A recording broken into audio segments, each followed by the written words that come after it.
نصف شب کا عمل تھا۔ رجب اور اس کے ساتھیوں کو لڑکیوں نے اپنے خصوصی فن کا مظاہرہ کرتے ہوئے اتنی شراب پلا دی تھی کہ ان کی بیداری کا خطرہ ہی ختم ہو گیا تھا۔ وہ بے ہوش پڑے تھے۔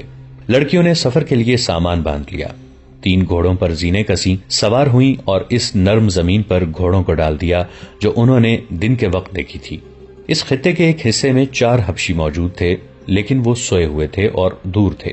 انہیں معلوم تھا کہ یہاں سے کوئی بھاگنے کی جرت نہیں کر سکتا، اگر بھاگے گا تو صحرا اسے راستے میں ہی ختم کر دے گا۔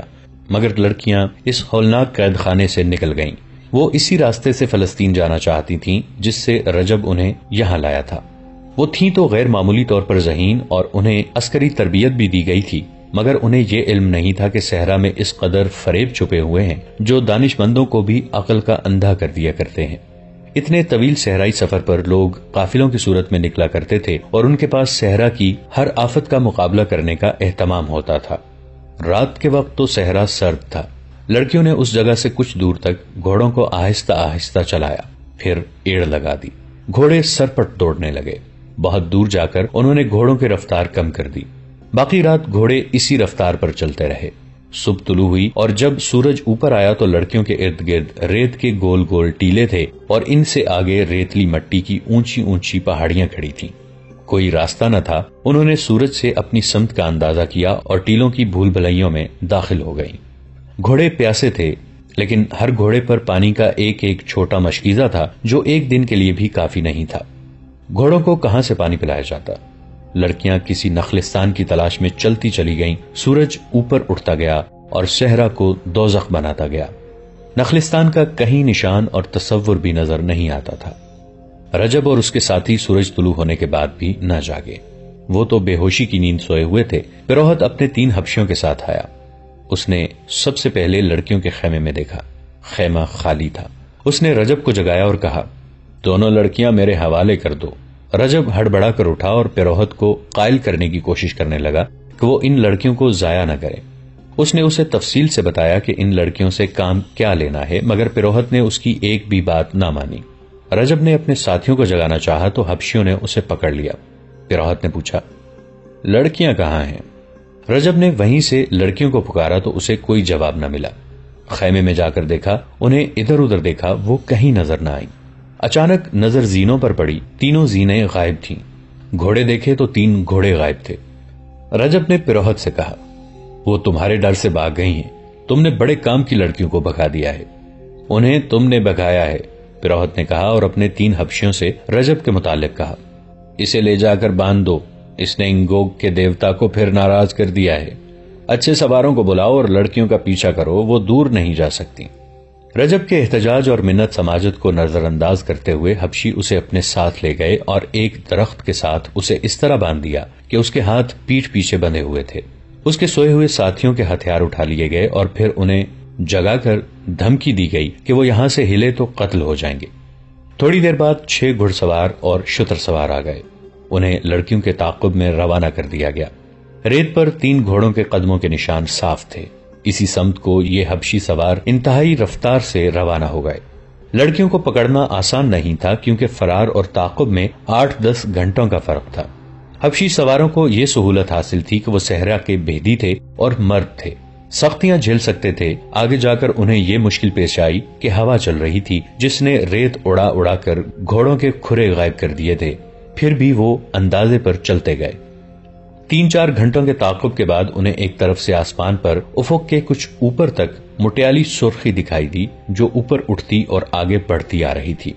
سواروں نے گھبرا کر ایک دوسرے کی طرف دیکھا، گھوڑوں اور اونٹوں کو پیچھے کی طرف موڑ کر سرپٹ دوڑا دیا۔ یہ صحرا کی وہ آندھی آ رہی تھی جو بڑے بڑے ٹیلوں کو ریت کے ذروں میں بدل کر اڑا لے جاتی تھی۔ کوئی انسان یا جانور کہیں رک کر کھڑا رہے یا بیٹھ جائے تو ریت اس کے جسم کے ساتھ رک رک کر اسے زندہ دفن کر دیتی ہے اور اس پر ٹیلا کھڑا ہو جاتا ہے۔ وہاں آندھی سے بچنے کے لیے کوئی مضبوط ٹیلا نہیں تھا۔ وہ بھاگ کر اپنے پہاڑی خطے تک پہنچنا چاہتے تھے جو بہت ہی دور تھا۔ وہاں تک آندھی پہنچ گئی تھی۔ اس خطے کے درخت دوہرے ہو کر چیخ رہے تھے۔ جھیل کے مگرمچھ پہاڑی کے آبی غار میں جا چھپے تھے۔ پیروہت ایک جگہ زمین پر گھٹنے ٹیکے ہوئے ہاتھ ہوا میں بلند کرتا اور زور زور سے زمین پر مارتا تھا۔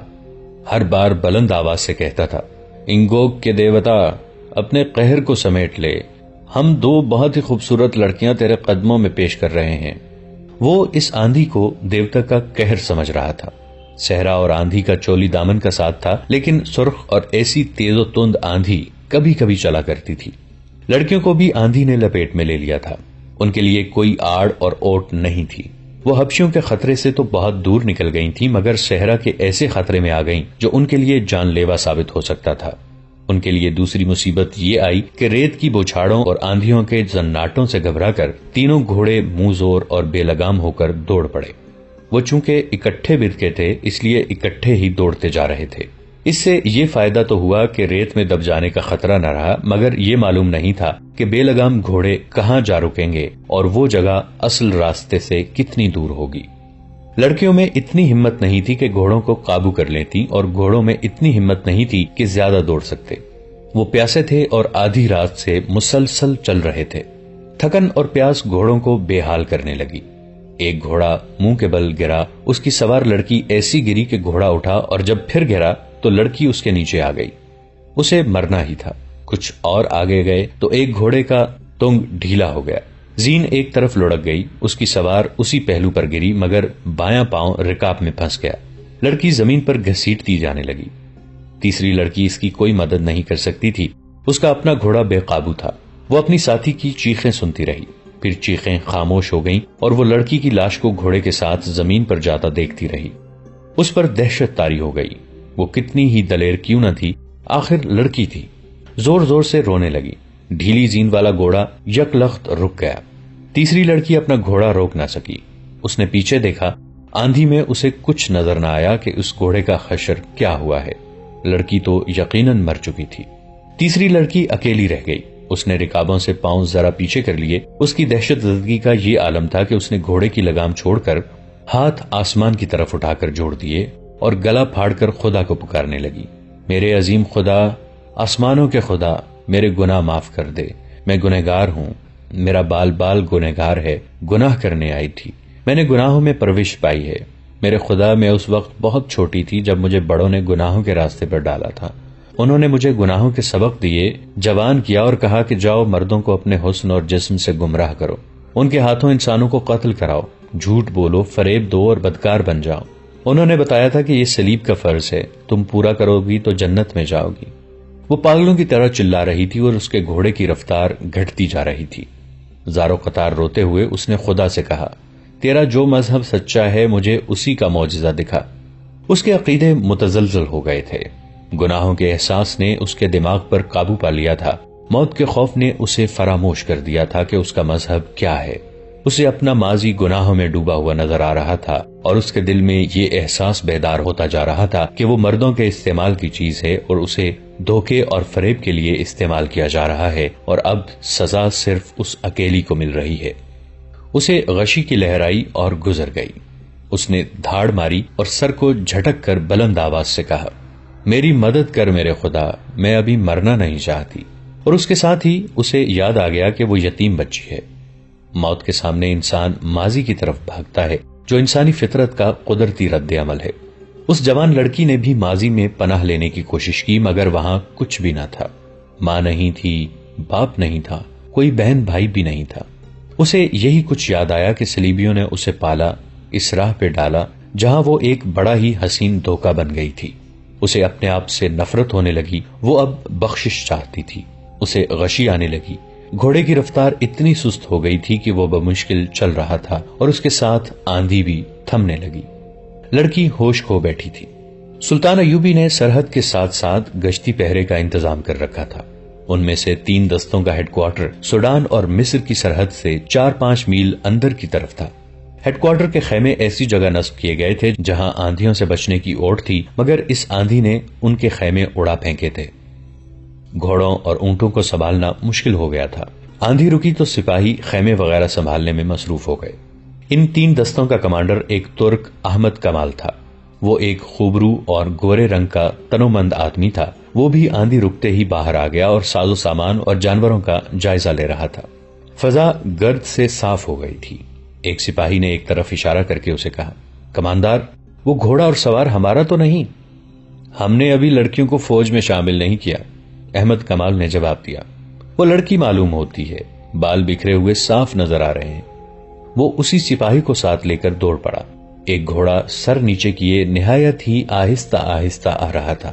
اسے چارے کی بو آئی تو ہیڈ کوارٹر کے گھوڑوں کی طرف چل پڑا۔ گھوڑے پر ایک لڑکی اس طرح سوار تھی کہ اس کے بازو گھوڑے کی گردن کے ادھر ادھر تھے، اور لڑکی آگے کو اس طرح جھکی ہوئی تھی کہ اس کا سر گھوڑے کی گردن سے ذرا پیچھے تھا۔ لڑکی کے بال بکھر کر آگے آ گئے تھے۔ احمد کمال کے پہنچنے تک گھوڑا وہاں بندھے ہوئے گھوڑوں کے پاس جا کر ان کا چارہ کھانے لگا تھا۔ احمد کمال نے لڑکی کے پاؤں رکابوں سے نکالے اور اسے گھوڑے سے اتار کر بازوں پر اٹھا لیا۔ سپاہی سے کہا، زندہ ہے، فرنگی معلوم ہوتی ہے، اس کے گھوڑے کو پانی پلاؤ۔ وہ لڑکی کو اپنے خیمے میں لے گیا۔ لڑکی کے بال ریت میں اٹے ہوئے تھے۔ احمد کمال نے اس کے منہ پر پانی کے چھینٹے مارے، پھر منہ میں پانی کے قطرے ٹپکانے لگا۔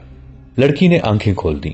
2-4 لمحے احمد کمال کو حیرت سے دیکھتی رہی اور اچانک اٹھ کر بیٹھ گئی۔ احمد کمال کا رنگ گورا دیکھ کر اس نے انگریزی میں پوچھا، میں فلسطین میں ہوں؟ احمد کمال نے سر ہلا کر اسے سمجھانا چاہا کہ میں یہ زبان نہیں سمجھتا۔ لڑکی نے عربی زبان میں پوچھا، تم کون ہو؟ میں کہاں ہوں؟ میں اسلامی فوج کا معمولی سا کماندار ہوں، احمد کمال نے جواب دیا۔ اور تم مصر میں ہو؟ لڑکی کی آنکھیں ابل پڑی اور وہ اس قدر گھبرائی جیسے پھر بے ہوش ہو جائے گی۔ احمد کمال نے کہا، ڈرو نہیں، سنبھالو اپنے آپ کو۔ اس نے اس کے سر پر شفقت سے ہاتھ پھیرا اور کہا، میں جان گیا ہوں کہ تم فرنگی ہو، میری مہمان ہو، ڈرنے کی کوئی وجہ نہیں۔ اس نے ایک سپاہی کو بلایا اور لڑکی کے لیے پانی اور کھانا منگوایا۔ لڑکی نے لپک کر پانی کا پیالہ اٹھایا اور منہ سے لگا کر بے صبری سے پینے لگی۔ احمد کمال نے پیالہ اس کے ہونٹوں سے ہٹا کر کہا، آہستہ، پہلے کھانا کھا لو، پانی بعد میں پینا۔ لڑکی نے گوشت کا ایک ٹکڑا اٹھا لیا، پھر وہ کھانا کھاتی رہی اور پانی پیتی رہی۔ اس کے چہرے پر رونق واپس آ گئی۔ احمد کمال نے ایک خیمہ الگ لگوا رکھا تھا جو اس کا غسل خانہ تھا۔ وہاں پانی کی کمی نہیں تھی۔ خیمہ گاہ ایک نخلستان کے قریب تھی۔ احمد کمال نے کھانے کے بعد لڑکی کو غسل والے خیمے میں داخل کر کے پردے باندھ دیے۔ لڑکی نے غسل تو کر لیا لیکن وہ بہت ہی خوف زدہ تھی، کیونکہ وہ اپنے دشمن کی پناہ میں آ گئی تھی جہاں اسے اچھے سلوک کی توقع نہیں تھی۔ اس کے ذہن میں بچپن سے یہ ڈالا جا رہا تھا کہ مسلمان وحشی ہوتے ہیں اور عورت کے لیے تو وہ درندے ہیں۔ اس خوف کے ساتھ اس پر حبشیوں کا، مگرمچھوں کا اور صحرائی آندھی کا خوف طاری تھا۔ اپنے ساتھ کی دونوں لڑکیوں کی موت، اور وہ بھی ایسی بھیانک موت، اس کے رونگٹے کھڑے کر رہی تھی۔ اس نے غسل کرتے ہوئے بڑی شدت سے محسوس کیا تھا کہ وہ اپنے ناپاک وجود کو دھونے کی کوشش کر رہی ہے جسے دنیا کا پانی پاک نہیں کر سکتا۔ اس نے قسم پرسی کی حالت میں تنگ آ کر اپنے آپ کو صورتحال کے حوالے کر دیا۔ احمد کمال نے یہ دیکھ لیا تھا کہ ایسے حسن اور ایسے دلگداز جسم والی لڑکی معمولی لڑکی نہیں۔ مصر کے اس حصے میں ایسی فرنگی لڑکی کیسے آ سکتی تھی؟ اس نے لڑکی سے پوچھا تو لڑکی نے جواب دیا کہ وہ قافلے سے بچھڑ گئی ہے، آندھی میں گھوڑا بے لگام ہو گیا تھا۔ احمد کمال ایسے جواب سے مطمئن نہیں ہو سکتا تھا۔ اس نے 3-4 اور سوال کیے تو لڑکی کے ہونٹ کانپنے لگے۔ احمد کمال نے کہا، اگر تم یہ کہتی کہ تم اغوا کی ہوئی لڑکی ہو اور آندھی نے تمہیں چھڑا دیا ہے تو شاید میں مان جاتا، تمہیں جھوٹ بولنا نہیں آتا۔ اتنے میں اس کے سپاہی نے، جو احمد کمال کے ساتھ تھا، خیمے کا پردہ اٹھایا اور ایک تھیلا اور ایک مشکیزہ احمد کمال کو دے کر کہا، یہ اس لڑکی کے گھوڑے کی زین کے ساتھ بندھے ہوئے تھے۔ احمد کمال تھیلا کھولنے لگا تو لڑکی نے گھبرا کر تھیلے پر ہاتھ رکھ لیا۔ اس کے چہرے کا رنگ بدل گیا۔ احمد کمال نے تھیلا اسے دے کر کہا، لو، خود کھول کر دکھاؤ۔ لڑکی کی زبان جیسے گنگ ہو گئی تھی۔ اس نے بچوں کے انداز سے تھیلا پیٹھ پیچھے کر لیا۔ احمد کمال نے کہا، یہ تو ہو نہیں سکتا کہ میں تمہیں کہہ دوں کہ چلی جاؤ، مجھے کوئی حق نہیں پہنچتا کہ تمہیں روکوں، لیکن ایک ایسی لڑکی جو آبادیوں سے دور اکیلی گھوڑے پر بے ہوشی کی حالت میں بھٹکتی ہوئی پائی گئی ہے، اسے میں اکیلا نہیں چھوڑ سکتا۔ یہ میرا انسانی فرض ہے۔ مجھے اپنا ٹھکانہ بتا دو، میں تمہیں اپنے سپاہیوں کے ساتھ حفاظت سے پہنچا دوں گا۔ اگر نہیں بتاؤ گی تو تمہیں مشتبہ لڑکی سمجھ کر قاہرہ اپنی حکومت کے پاس بھیج دوں گا۔ تم مصری نہیں ہو، تم سوڈانی نہیں ہو۔ لڑکی کے آنسو بہنے لگے۔ وہ جس مصیبت سے گزر کر آئی تھی، اس کی دہشت اور ہولناکی اس پر پہلے ہی غالب تھی۔ اس نے تھیلا احمد کمال کے آگے پھینک دیا۔ احمد نے تھیلا کھولا تو اس میں سے کچھ کھجوریں اور 2-4 چھوٹی موٹی عام سی چیزیں نکلیں اور ایک تھیلی نکلی۔ یہ کھولی تو اس میں سونے کے بہت سے سکے اور ان میں سونے کی باریک سی زنجیر کے ساتھ چھوٹی سی سیاہ لکڑی کی سلیب نکلی۔ احمد کمال اس سے یہی سمجھ سکے کہ لڑکی عیسائی ہے۔ اسے غالباً معلوم نہیں تھا کہ جو عیسائی مسلمانوں کے خلاف لڑنے کے لیے صلیبی لشکر میں شامل ہوتا ہے وہ ایک صلیب پر حلف اٹھاتا ہے اور چھوٹی سی ایک صلیب ہر وقت اپنے پاس رکھتا ہے۔ احمد کمال نے اسے کہا کہ اس تھیلے میں میرے سوال کا جواب نہیں ہے، اگر میں یہ سارا سونا تمہیں دے دوں تو میری مدد کرو گے؟ لڑکی نے پوچھا۔ کیسی مدد؟ مجھے فلسطین پہنچا دو، لڑکی نے جواب دیا، اور مجھ سے کوئی سوال نہ پوچھو۔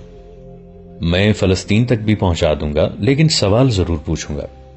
اگر مجھ سے کچھ بھی نہ پوچھو تو اس کا الگ انعام دوں گی۔ وہ کیا ہوگا؟ گھوڑا تمہیں دے دوں گی، لڑکی نے جواب دیا، اور 3 دنوں کے لیے مجھے اپنی لوڑنی سمجھ لو۔ احمد کمال نے اس سے پہلے ہاتھ میں کبھی اتنا سونا نہیں اٹھایا تھا۔ اس نے ایسا حیران کن حسن اور جسم بھی نہیں دیکھا تھا۔ اس نے اپنے سامنے پڑے ہوئے سونے کے چمکتے ہوئے ٹکڑوں کو دیکھا، پھر لڑکی کے ریشم جیسے بالوں کو دیکھا جو سونے کے تاروں کی طرح چمک رہے تھے، پھر اس کی آنکھوں کو دیکھا جن میں وہ طلسماتی چمک تھی جو بادشاہوں کو ایک دوسرے کا دشمن بنا دیتی تھی۔ وہ تنومند مرد تھا، کماندار تھا، ان دستوں کا حاکم تھا جو سرحد پر پہرا دے رہے تھے۔ اسے روکنے، پوچھنے اور پکڑنے والا کوئی نہیں تھا، مگر اس نے سکے تھیلی میں ڈالے، صلیب بھی تھیلی میں رکھی اور تھیلی لڑکی کی گود میں رکھ دی۔ کیوں؟ لڑکی نے پوچھا۔ یہ قیمت تھوڑی ہے؟ بہت تھوڑی، احمد کمال نے کہا۔ ایمان کی قیمت خدا کے سوا کوئی نہیں دے سکتا۔ لڑکی نے کچھ کہنا چاہا لیکن احمد کمال نے اسے بولنے نہ دیا اور کہا، میں اپنا فرض اور اپنا ایمان فروخت نہیں کر سکتا۔ سارا مصر میرے اعتماد پر آرام کی نیند سوتا ہے۔ 3 مہینے گزرے، سوڈانیوں نے قاہرہ پر حملہ کرنے کی کوشش کی تھی۔ اگر میں یہاں نہ ہوتا اور اگر میں ان کے ہاتھ اپنا ایمان فروخت کر دیتا تو یہ لشکر قاہرہ میں داخل ہو کر تباہی برپا کر دیتا۔ تم مجھے اس لشکر سے زیادہ خطرناک نظر آتی ہو۔ کیا تم جاسوس نہیں ہو؟ نہیں۔ تم یہی بتا دو کہ تمہیں آندھی نے کس ظالم کے پنجے سے بچایا ہے، یا تم آندھی سے بچ کر نکلی ہو؟ لڑکی نے بے معنی سا جواب دیا تو احمد کمال نے کہا، مجھے تمہارے متعلق یہ جاننے کی ضرورت نہیں کہ کون ہو اور کہاں سے آئی ہو۔ میں کل تمہیں قاہرہ کے لیے روانہ کر دوں گا۔ وہاں ہمارا جاسوسی اور سراغ رسانی کا ایک محکمہ ہے، وہ جانے اور تم جانو، میرا فرض پورا ہو جائے گا۔ اگر اجازت دو تو اس وقت میں ذرا آرام کر لوں، لڑکی نے کہا۔ کل جب قاہرہ کے لیے مجھے روانہ کرو گے تو شاید تمہارے سوالوں کا جواب دے دوں۔ لڑکی رات بھر کی جاگی ہوئی اور دن کے ایسے خوفناک سفر کی تھکی ہوئی تھی، لیٹی اور سو گئی۔ احمد کمال نے دیکھا کہ وہ نیند میں ہڑبڑا رہی تھی، بے چینی میں سر ادھر ادھر مارتی تھی اور ایسے پتا چلتا تھا جیسے خواب میں رو رہی ہو۔ دوستو، آج کے لیے اتنا ہی۔ اسی کہانی کی اگلی قسط کے ساتھ بہت جلد حاضر ہوں گے۔ نیچے کامنٹ سیکشن میں اپنی رائے کا اظہار ضرور کیجیے گا۔ ہمارے اس چینل کو سبسکرائب کر کے نیچے موجود بیل آئیکن کو بھی ضرور کلک کیجیے گا۔ اگلی ملاقات تک کے لیے ہمارا اور آپ کا اللہ نگہبان۔